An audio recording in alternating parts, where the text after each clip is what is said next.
All right, the topic for the next discussion is clicks to bricks, rise of the online to offline movement in retail. And for the next discussion, the moderator, I would like to invite Anand Dutt, Senior Director CBRE. Let us welcome with a huge round of applause, Anand Datta. Good afternoon, ladies and gentlemen. Um, the topic that we have today is from click to brick.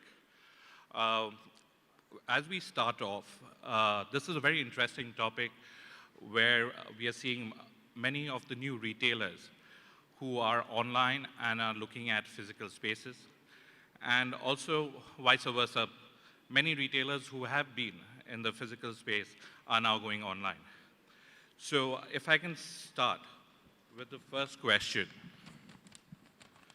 Um, Aishi, if you can just tell us and run us through your experience of online retail that you have going. And as we just spoke, for a month you had a store running. And how was that experience? Oh, is it working? Yeah.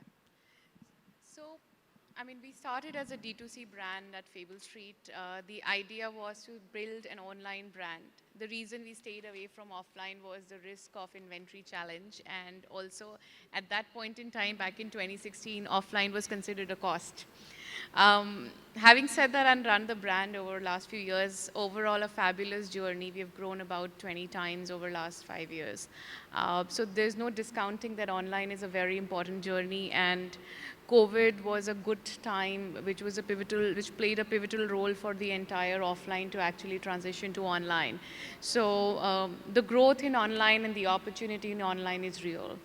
Having said that, as we explore the future growth journey, very, very bullish on offline. We ran an offline store, realized that the consumers who are online and offline are actually fairly different. They're looking for different things and different opportunities, so it's important that we service both. The second thing which a lot of e-com and online players typically end up discounting is offline is also a brand building strategy. It's not purely a cost-based game, but a strong distribution network and brand building strategy. So we believe that we will be investing in upcoming offline retail and stores, and the future looks like an omni for us. Thank you. Just moving to Sunil. Sunil, if you can, you've got more than 1,000 stores of Lenskart, and I just got to know you opened 400 in the last 1 year. What's the experience like? What is Lenskart doing right? Okay, I think, yes, you're right. We opened about 400 stores last year. It has not been easy, but I think the strategy what we had was similar to what I think you are all stepping into. It was an online company, and then we moved into offline.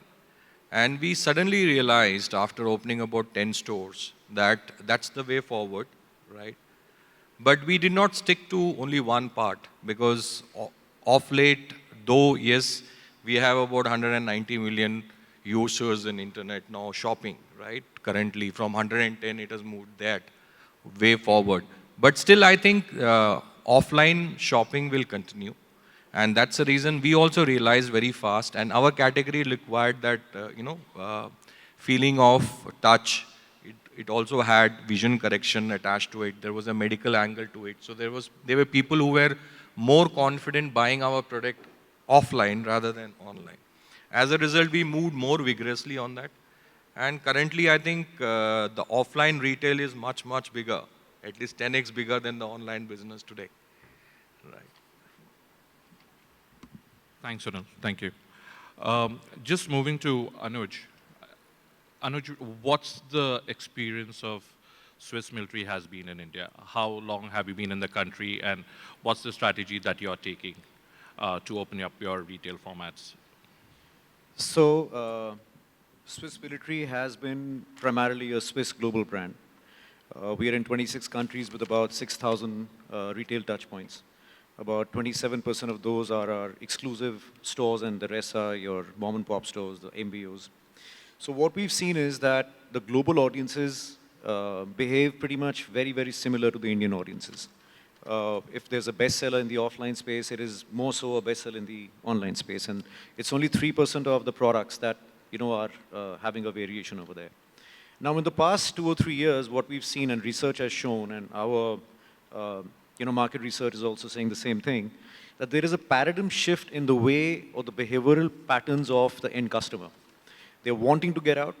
They are, sick and tired of sitting at home, practically. The pandemic has kind of changed everything in a very big way.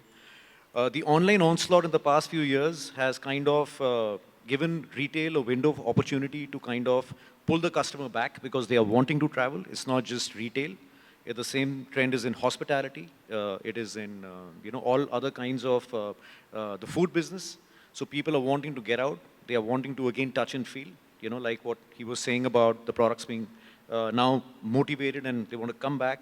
They're tired of sitting at home and scrolling on a phone or, an iPad and picking up the purchases. It's more the retail decision. And which is where Swiss Military propagates itself as an impulse buy brand. Because what we've seen is that in retail, 80% of the customer is not looking at buying something. He goes there, he likes it, the perceived value is good, it's multi-utility. It is something he feels it doesn't have. It adds to the wardrobe, for example, what they are doing with different designs and colors and aspects, and which is where there's an impulse buy. Very few customers would walk in looking at a Swiss Military laptop trolley bag and he finds it and he buys it. Then he would go online and then he would see the discount factor and so on. So it's that 80% of the market that we try and milk, and which is where we feel now, because of the pandemic coming in and people wanting to travel out, which is going to be a trend that we see is going to stay. It's a fantastic opportunity for all the brands that are there to really milk the retail and the offline market. Thanks, Anuj. Just moving to Shirish. Kalki Fashion, right, it's been online, I guess. There are a couple of experience stores that you have. How are you catering and how do people order from Kalki Fashion? How do you get your customers to experience stores, because you have only a couple of them? What are you doing? So we started with offline. We started with big bridal stores, about 5,000, 6,000 square feet. And during the journey, we figured that we also wanted to cater to international audience. That's when we started our online website. We've been omni-channel for, I think, about last 4 to 5 years. We try to sell via video shopping. So our customers come on the website. We try to get them to video shop with us. So we started with FaceTimes and Skypes of the world, and now it's moved to Zoom. So we've seen that the technology has improved immensely. What we have in Zoom is almost real. And then we have customers who buy 5 lakh, 6 lakh rupee lehenga also just on a video call. So I think it's just about building trust with your customers. If customers trust you, they know if whatever they're looking at, they're going to get the same product. And they can always come back to us if there is an issue. That's how we've tried to combine the two formats. For us, it's just same. Like for us, the customer is same, right? So it doesn't matter if he's buying online or offline. And through the CRM, we try to connect the customer, the person who's buying online. We try to tell them about our offline store. We try to get them to our offline store. The same way we do for our offline customer. So we are very happy with the customer buying anywhere. It doesn't matter. So we have online, offline, and video call. These are the 3 formats for us. All right, thank you. Soumya, moving to you, niche business, you have a couple of stores, if I'm not mistaken, and... we have 26 stores, and we're opening 3 new every day. My retail team is sitting right here. which is exciting. And all of them are spread across the country? No, so we sort of started with North because that's where we have a good foothold. We were able to manage operations much easier. So we started with Punjab, Delhi NCR, towards UP. And once we've covered this belt, then we'll go down south and towards the west as well. So we're opening almost, 3 stores every month. And retail has not performed for us any better than right now. I think we are at a boom that we've not seen ever before. I'm guessing most retailers are saying that, and the business Yeah. has come back, and Yeah, it's with yeah. a bang, and people are coming out and shopping. What is the difference between the online business of yours and your Offline business. offline business? So see, the customers, we're now what, about 8 years old into the business. The customer has grown up with us. I was an online shopper, but now I like to go to the store, touch and feel the fabric, and then buy. So the customer is also growing up with us. And there was already a customer out there that that's very comfortable sitting at home and shopping online, and there was always a customer which wanted to go to the store. So what we're seeing is that there's a mix of customers out there who now want to come to the store, have already experienced us online, and now they want to experience the other offering. They want to come to the store, experience the joy that we've built at our stores. Our store looks, the minute you enter it, you will feel, wow, what a joyous experience. And that's what, they're coming to the store for. So be it our staff, be it our team members who are, servicing the client, the joy sort of sparks through. Thanks, Soumya. Just moving to Ayushi very quickly. What, as you're thinking of going back to offline stores, what do you think of, would you go in for a full-fledged store? Would you do pop-up stores and try out how they would work before you experiment? Or, if you might do a full-fledged store in New Delhi, for example, would you do pop-ups across the country just to see how the customers Please react? do full-fledged. Yeah. No, I mean, I think the way we look at retail and we have done we've built up adequate understanding of retail as a space and we've run one store. We do feel that in the core cities that we would go into and we'd like to go into, we would like to start with flagship stores across the core cities. We are going to be heavily online to offline and offline to online. So people do want to see the brand and the aura that the brand brings through, which sometimes pop-up store becomes an experiment and which could confuse the consumer a bit, right? People know what Fable Street is, what it stands for. Pop-up stores also lend to different opportunities. So we've opened a jewelry brand, it's called Mikoto, about a couple of months back. So in a context like that, we actually feel that trying to do pop-ups in multiple locations would actually work better. In an apparel context, which is where you are a mass premium or a premium brand, we do believe that large format stores, or at least 1,000 square foot plus stores, will be the right opportunity for us to at least explore. Perfect. Shish, would you also look at pop-up or shop-in-shops for Kalki? Yeah, so we do multiple designer stores. So we have about 12 to 15 multi-designer stores. In any new city, they seem to market to that audience, and then that audience obviously comes on the website or Instagram to find us. So it really helps us market ourselves to new markets, and depending on how that market is performing, then we look at opening stores there. That's maybe the future plan. All right, thank you. Sunil, how do you manage logistics for your customers? Because they come to your stores, they order the prescription glasses, and you get them delivered. And as you're opening so many stores, what kind of logistics are you using? How do you manage that? I think And the cost towards that, if I can just add. you're talking about the cost. Cost and the management. Yeah. See, we do, our category is little specialized, right? I know that there are companies which is doing local fitting of the power in their own cities, right? But we believe that we have to give that consistent experience. It has to go from one place, right? And that's the reason we have already about 5 lakh square feet warehouse. We are moving to a 10 lakh square feet warehouse near Gurgaon. And we manufacture everything robotically there. So manufacturing capacity is taken care of. Now, the second thing is logistics. So today, logistics is quite evolved. For us, it is important that we give, a service to a customer for a single vision within about 3 to 4 days, and for a progressive, we have a timing of about 7 days. And courier is just one night, overnight, right? So that should not be a problem. The problem comes when it comes to end mile delivery, right? For example, if a customer gets a broken glass, right, just because of the logistics which has happened. So for that, we have our stores, right? So 80% of our merchandise comes to the store first. We do the realignment and then give it. So that last mile is also taken because of the number of stores what we have. I think that is a learning because it doesn't matter whether you're taking online or offline. If the end product is a broken one or a scratched one, it gives you a complete dissatisfaction.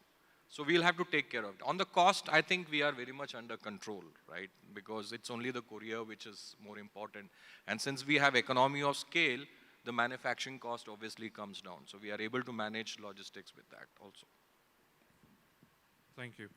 Anuj, also just wanted to check on the products which we might face issues like products are available online, but they are not on your offline stores, or vice versa. How do you address that issue for your customers? If they are aware of it, is there a tag system that they can go, they can look at it, and which they can, seamless experience for your customers? How do you do that? So I think that's one of the issues that every brand faces sooner or later in the trajectory of the progression of the brand in a market. So we have a very clear-cut strategy that we, one, are not a discounted brand, be it in the online or the offline space. The discounts are very reasonable. We don't hover beyond a 25, 30%. It's only very rare during end-of-season sales or the Great India Sale with the major marketplaces that we might scoop up that to about 35 and 40, just to make sure that the customer also has a window where they can buy the brand at a certain discount. But having said that, we kind of go the Zara way where we don't want to go on discounts. It is a novel product because of the influx of so many brands everywhere. We make sure that the product is multi-utility. We run a lot of patents on the product. We do understand that if the customer wants to buy that product, there is no other brand in the world that offers it. We have almost 600 such products which are absolutely unique to the brand. They've been bestsellers for the last 7 years in the global markets. They have been bestsellers on marketplaces like Amazon and Flipkart for the last 6 years too. We have almost, out of the top 100 SKUs in travel gear, almost 17 are from Swiss military. So having said that, we don't propagate any difference in the online and offline spaces. Yes, there are certain SKUs that we do feel that it doesn't really have a novelty. Ultimately, a leather wallet is a leather wallet. There's not much you can do with it. And then therefore, we have a very separate range, both for the online and the offline range, with different kind of sub-brands and different kind of styling and names, so that there is a very, the intersection set between online and offline is minimized to the maximum. Thanks, Anuj. Soumya, same question. How do you manage your customers? Is there a possibility that is something online and they will not get it offline, or vice versa, or the design, or? We actually have absolutely different ranges available in stores and online.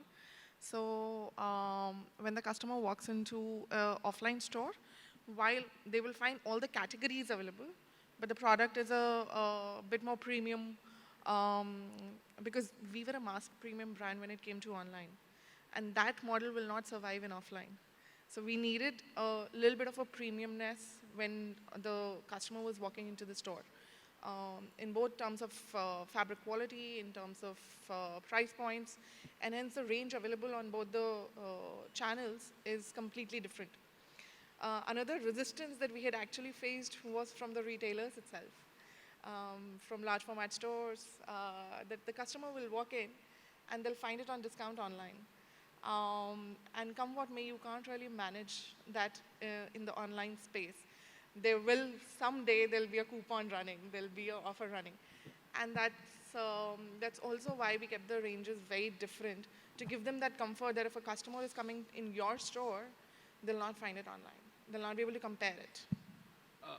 How do you manage that expectation of your customers? Of right? customers, they're very different. Online customer and offline customer is very different. The retailers had this issue. However, when the customer did walk into our stores, they never compared online. So we've not had that issue of managing expectations. Their expectations were already, yeah, but somehow with us, that's been the No, experience. this is interesting, right? So I guess categories do matter, and how you retail it matters. Ayushi, pitch in, I please. think for us, actually, the reason to open the first offline store was consumers wanted to have touch and feel. So they actually used to hound us saying, can we come to your office and experience the clothing and the fabric, etc. So that's why we opened up the first store. So we actually had to manage this question that you had, that online catalog is much wider, whereas offline is always going to be limited and will be coming on rotational basis. We did two things differently, or at least explored, and we do believe that we will take this forward. Overall, while offline will be limited catalog and it will keep on rotating, we always enable online buying via the offline store. So that's one thing that works. So if you're coming in the store and if you like something online, you get it at the same price point across this. So that's one thing we did. Second thing, by design as an organization, we have made silhouettes and styles and sizing consistent. Because a lot of times, most of the times when consumers want to do touch and feel, they're either looking for quality of fabric or they're looking for sizes. So we have alternate options which they can come, try, explore, and make sure that they're comfortable in the outcome. And then they're happy to order online. So it actually is a fabulous opportunity to go offline and online, and which is the true future of Omni when it comes to fashion as a retail, is what we believe. I agree with you. How about you, Shirish? What are you? So for us, discovery happens online. Customers see us online on Instagram and they come to the store. We try to keep the same catalog. What is online is available in the store, and we keep the same prices. So we match the prices, and I think that's expected of the brand, because that's I think hygiene. Because the customer is looking at your brand and they're looking at the same name, right? It can't be like two different companies. Yeah. I think bang on, Suresh. I think what is important and what has been one of the most important successful factor or success factors for Lenskart is price parity, right? You go anywhere, whether it is online, whether it is offline, or any channel. We also have a channel called HTO, right, which is home try-on. People can book an appointment, they can come home and get the checklist. Or it is a telesales. Everywhere there is a price parity. And that is one of the most important things. It also depends on what you're building, right? Maybe a mass product which has gone, right? It was a requirement that time when there was COVID, there was, a lot of, online business coming up. But if you want to remain that way, you can look at that. But having two different prices or two different category for a single brand, I don't know, maybe it is the way forward, and the vision is very clear. It's a different subcategory also, right? Yeah. When you're doing intimate wear, within the same category, within the same subcategory also, you can have different products available. So that's what I meant, that while the entire range is available offline, price parity is still maintained. It's not that, someone is coming for a specific product and they find it on a different price point online and offline. Just that different products are available and hence they're priced differently. Yeah, it all depends on the brand, what you want to create, vision what you have. So if that is the way you want to look at it, you can always have like. So for us, it is very clear that I have Lenskart as one brand, which is there, and I have a separate brand for a separate customer, which is known as John Jacob. Not many people know about it. I have about 12 to 13 exclusive stores for John Jacob also. Big fan. Right? You're Great a big fan, sunglasses. right? Yeah, yeah. So both are different, but we have kept it in a different brand name, so that, there's no difference. And both the stores you can find. John Jacob, you will not find Lenskart brands, but in a Lenskart store, you will find John Jacob also as a brand. Sure. So, it depends on the strategy, what you follow to build a brand. It can be, there's nothing wrong or right here. Sure. Thanks, Anuj. But one thing, yes, we do need to realize, which is, I think, applicable for every brand there is, be it all of us sitting here, is the fact that it's a very small world right now because of social media. Any wrong review going about a discount or a price or the feel and touch of a product, or the fact that I walked into a store and suddenly it was 40% cheaper than Amazon or vice versa. Now that brings a lot of disrepute to a brand. And that is something which is absolutely avoidable. We don't know what kind of tier 1, tier 2, tier 3 customers there, what mindset he has, but one wrong review on an Amazon or a social media site can completely ruin or break a brand. And I think every brand is looking at about a 60 to 70% organic growth from word of mouth coming in, which exponentially grows over time. So even us, we don't try and have very big brand ambassadors where the ATL spends, levy very heavy costs on the end product cost. So we're looking at a perceived value which is very high. We're looking at a product cost which is very low. We're looking at a product which is there for the masses. But yes, the experience of the users coming in, we don't know where they're coming from. We don't know if he's traveling from Bombay and going to Nagpur and picking up a product, going from a tier 1 straight to a tier 3. So that differentiation in such a massive market, especially in India, is something which is completely avoidable for a brand. I do want to add here that our category was actually traditionally sold in stores where men were manning the stores. And the retailer had only this much space. He could only house this many sizes. And regardless of whether you are a 36B or a 36D, you will be offered what the retailer can actually stock in the store. So when a customer is walking into the store, their expectation from us is to have the correct size, to have that, elevated experience. So it's not, our category is very different from that perspective and, from, as compared to opticals or Western clothing, that our products were mostly sold by men servicing women. So when we've changed that experience, the customer expectations are anyway managed in a very big way. And the other thing that we've done right is that we already have a lot of data. So we have 3 million women shopping with us, and we collect about 150 million data points from them. So we've taken the feedback, we've corrected course, and hence the expectations that you talked about are now managed because we've listened to them already. Sure. That brings me to the next question, Soumya. Data points. How are you collecting and what you're doing with this data? Right? There are tons of data from the shopping experience, right? That's what, and are you breaking that data down into just about shopping patterns of your customers, or are you even, I guess, from the click to brick part of it, it would also help to figure out from which pin codes they are shopping to figure out where should you probably go and open more stores, right? Absolutely. So what are you doing Absolutely. with So, these data? like I said, we churn about 150 million data point every night. And what we do is that we launch a product online first. We take feedback. So within the first 7 days of the product getting launched, we collect a lot of feedback from the customer in terms of if the fit is correct, if the color is correct, if we should do more of it. And then we use that on the product front. Then the other thing that we use data for is to understand where a customer is coming from, what languages are they speaking, where should we open the next store. Should we open our own store, or should we, partner with a large format store and be in that hub? And the data is obviously endless, and hence the decision making based on data is also pretty endless. Sure. Sunil? Yeah, I think most of the companies today have a lot of data. And the biggest problem today, what people face is how to use the data, right? We also have a lot of online data. So unless we put that data and have also the machine learning and AI coming into factor, right? And also the predictive models, whether it is for inventory, styles, or whatever it is useless. So we use a lot of machine learning. We put that data and do a lot of machine learning. We also have AI, gadgets fitted in our own stores to gather this data. For example, go into a Lenskart store, it will also count the customers. It will also tell you what kind of customer you are, what kind of frame you are wearing. It will also give you the size. And if you are already an existing customer, it will also ping saying this, that there's one customer who has come, who has bought 3 months back in this particular store, right? To that extent is the customer service which is there.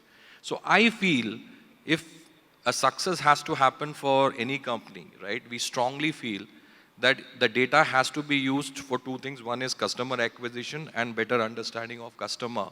So your customer is serviced. And we are highly customer obsessed on that.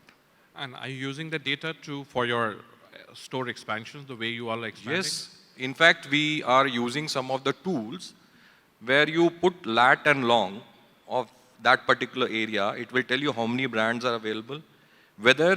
See, we have about 1,000 stores. That's the advantage which we have now. So what we have done is we have looked at 1,000 stores, looked at what are the success factors of these 1,000 stores. We have collated and we have counted out. We have put it in machine learning and algorithms, and we have come out with the success factors of Lenskart. And the same success factors are applied to the whole universe to come out with those locations where Lenskart stores can be successful. And then we have got the catchment list, that these are the stores. So I'm going to look at another 600 stores this year. So I have exhausted all the competition, all the brands. Now I have to look at new 600 locations. And how do I do it without a machine learning? I can't, right? And I will be the first movers in most of the places. Whether I follow Jockey, Bata, all those days have gone. Now I have to be the first mover there. And this technology, this learning is what is going to help us out in future. And there are tools available which can give you this kind of data and this kind of accuracy. No, I agree. And I think, yes, your first mover advantage with all this data, helps. Shrish, moving to you, just wanted to check about how do you service?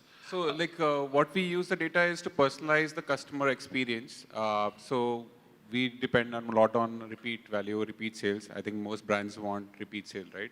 Because once you acquire the customer, you want that customer keeps buying from you every 3 months, every 6 months. So we use that data, and because we have a high value ticket item, we can personalize it to 1:1, and we do that on WhatsApp. So we send them recommendations, we figure out when their occasion is, and we try to target and convert the customer. So we have a stylist who's assigned to that customer, and then that stylist is responsible to generate repeat sales from that same customer. Ayushi, last question. How do you service your international clients? What do you do? How do they get your products? So, first of all, we don't market formally, so it's been purely word of mouth, as you keep saying. So, I think it starts with most of the Indian customers who've either moved out or have NRI friends. And now it's actually started expanding to not NRIs and expats globally.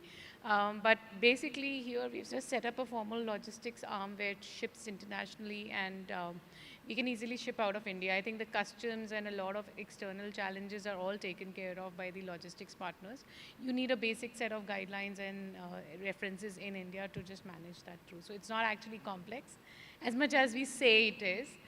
So for us, about 10% of the revenue is actually international without any marketing effort and any kind of this. And how important, as we were just coming in, how important do you think a celebrity factor is for a brand recognition? I actually feel it's really important after a particular stage, right? You do need some level of, change in the business as usual, and therefore bringing in celebrity done right helps significantly, and it does result in moving the needle up. It does need to come with a lot of media buying and all the outcomes that you expect as you run through the process, but I think it's crucial to also get on board at a particular scale. Perfect. Anuj? Which part of the question? But obviously, the first part is something that you're already doing. The second part. Yeah, so see, it's kind of interrelated. So when you talk about these massive data points that are there, what basically happens is, I do agree with what he said, because sometimes brands tend to overanalyze the data and make mistakes. And a lot of the times the machines don't understand the human part of what the data is trying to say. So you got to be very careful about how much data you want to take in and actually implement and change your strategy about a certain country or a store or wherever you are. And a lot of it is gut feel. You've known the pulse, you've talked to the people, you understand the market. I feel the more important part is to actually have your eyes on the ground with the distributors and the dealers actually giving you true feedback. And not many customers or many brands, I feel, have that relationship where they're understanding and understanding the competition, understanding what's going wrong with the brand, and really giving what the customer wants. So we actually have 2.2 million data points where we sell a product to a customer. A lot of the big brands tell you, how's the bag, how's the experience, any suggestions, any complaints. We go a step ahead and we ask them, what is it that you need that does not exist? So the demand vacuum part, where no brand is looking at a certain need coming by, is the very important part. So for example, in sunglasses, we were the first ones in the world in Germany in our brand where people said that we would want to have a lens, and Oakley came later, where we can actually change the lens. So from a Cat 3 to a Cat 4 to a night lens to a high vision lens, we were the first ones back in 1986 that made that sunglass, and which was later on taken by Oakley and so on. So that was one part. The second part is we as a brand believe in, like I said, keeping our costs low. And therefore, the brand ambassador part is something that we totally avoid. We want that word of mouth to grow, which has worked very well for us because that impulse buy of the customer coming in. At the same time, like she said, there is an inflection point where sometimes it does help to leapfrog the kind of sales that you're registering by having a celebrity on board. And that has really helped us also.